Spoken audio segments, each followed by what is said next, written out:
We're utilizing immunotherapies more and more frequently now. It's a wonderful new way to treat cancer because it's more targeted in some cases. Chemotherapy is a cell killer. Immunotherapy actually works to boost and rev up our immune system to fight the cancer cells because that's usually what happens when we get cancer. Our immune system isn't functioning as well as it should be anymore, and it doesn't recognize the cancer cells as foreign, and that's when they take off and there's overgrowth of those cells.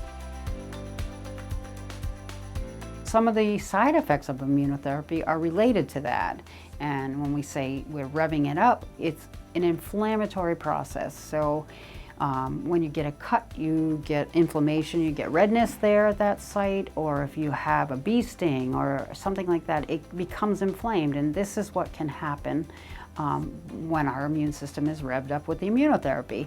So those side effects are a little bit different. It can be a rash, it can be a hive. Those are pretty common early on with the immunotherapies, but usually they're treatable unless they're unbearably diffuse.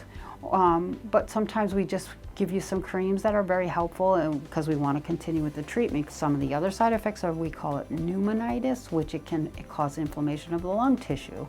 When that happens, that can be presented as a dry cough or a cough that is so persistent and you don't understand where it's coming from. But the physicians and our practitioners will determine whether it's a pneumonitis or what actually is going on. Another common side effect is a colitis. And when I say colitis, that's inflammation of the bowels, so you might experience a lot of diarrhea. Some of the longer term side effects of immunotherapy are it can have an effect on your endocrine system, so you can get an elevated TSH, which is your thyroid function test, and your thyroid function test, we can adjust that with medication, so we will work on that. You can have a hepatitis, which it can be an inflammation of your liver, and we usually can determine that by elevated liver function tests. If that occurs, we just stop the drug. We hope to get you back to a different level or a lower level of your elevated liver functions.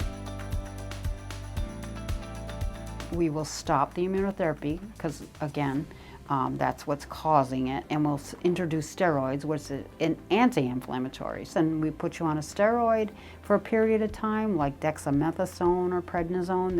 There's a certain dosing that they do for that, and then they taper you off, and then it hopefully will start you back on treatment again. That's the difference between the immunotherapies and chemotherapy. It's a little different set of side effects, and not everybody does have these side effects, but at least we try to make you aware that this is what's happening.